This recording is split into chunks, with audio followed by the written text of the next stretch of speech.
Hello, everyone, and welcome back to Speak English Naturally. I'm Jake. And I'm Ellie.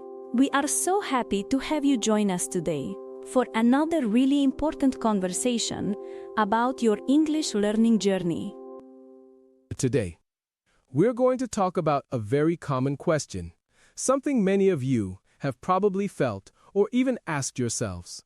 Why can I understand English when I listen or read, but I just can't seem to speak it easily? Oh, Jake, this is such a big one. I hear this from so many learners all the time. They say, Ellie, I watch English movies, I read English books, I understand almost everything, but when I try to open my mouth, the words just don't come out, or they come out slowly and awkwardly. Yes, it's a very real frustration, and it's important to understand that you are not alone. And it's not because you're not smart enough or because you're not trying hard enough. There are very good reasons for this feeling. Absolutely. Let's start with a basic idea, Jake. The difference between understanding and producing, or speaking. That's a perfect place to begin, Ellie. Think of it like this. When you listen to English or read English, you are using what we call receptive skills. You are receiving information. Your brain is decoding it and making sense of it. This is a passive process, in a way. Right. You're like a sponge, absorbing everything, and your brain is working hard to understand the meaning, the grammar, the context, but you're not actually creating anything new with your voice or with writing. Exactly. Now, when you speak English or write English, you are using productive skills. You are actively producing language. You are taking your thoughts and transforming them into words, sentences, and sounds. This requires a different set of muscles, both in your brain and physically. It's like knowing how to ride a bicycle by watching someone else do it. You understand the mechanics, you see how they balance and pedal, but until you actually get on the bike yourself and try it, you won't be able to do it. A wonderful analogy, Ellie.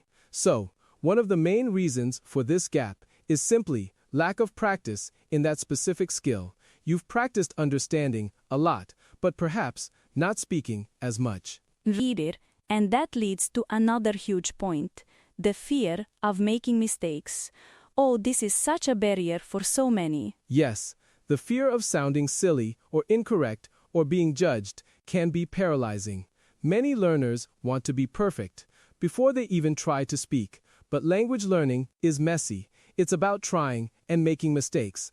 That's how we learn our first language, and it's how we learn any new language.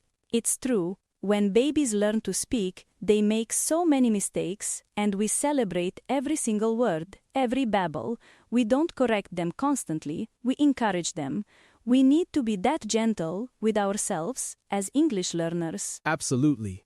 Another reason is the habit of translating in your head when you listen or read. You might be able to understand because you can translate the English words into your native language quickly, but when you speak, you need to do the opposite. You have to think in your native language, translate to English, and then speak it.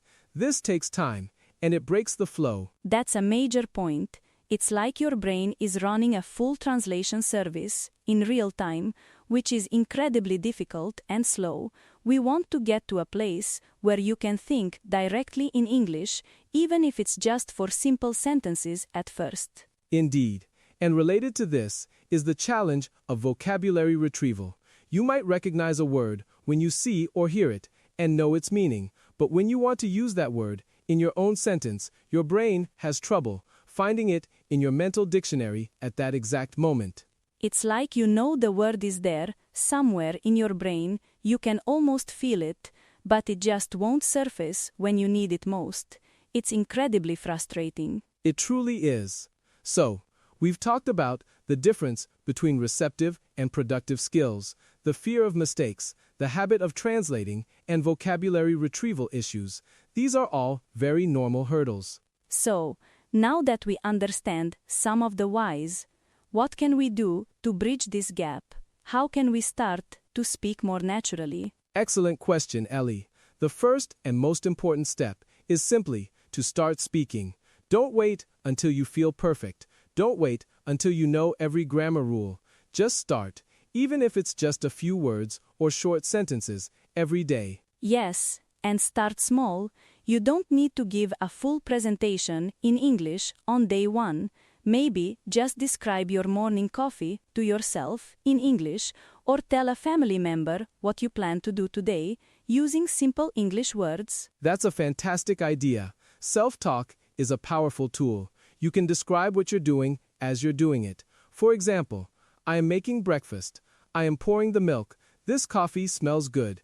It builds that connection between thoughts and spoken words. And it takes away the pressure of someone else listening and possibly judging. It's just you and your English, practicing together. Precisely. Another strategy is to find opportunities to speak with others.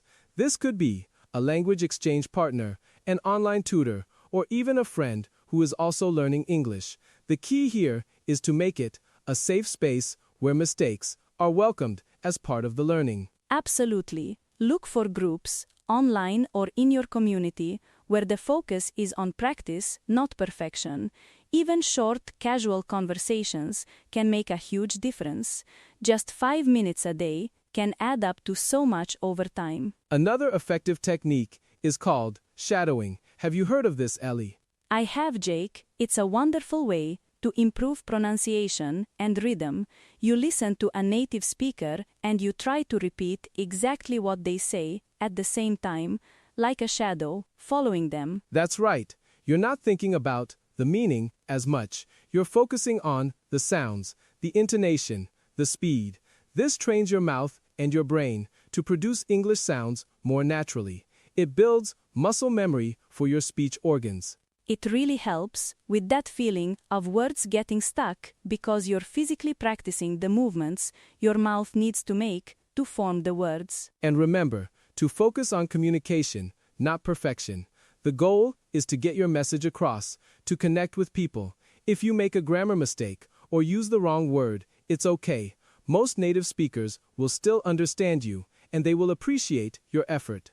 Yes, and often they will naturally provide the correct word or phrase without making you feel bad.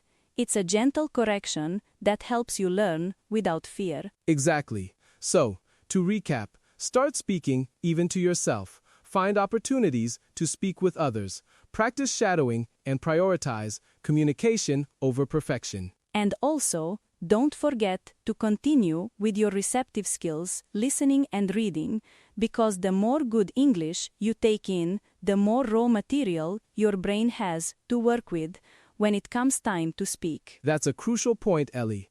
Active listening can really help. Pay attention to how native speakers connect their words, how they use common phrases, and try to incorporate those into your own speech. It's all about gradually building confidence and making speaking a natural and enjoyable part of your daily life. Be patient with yourself. It's a journey, not a race. Precisely.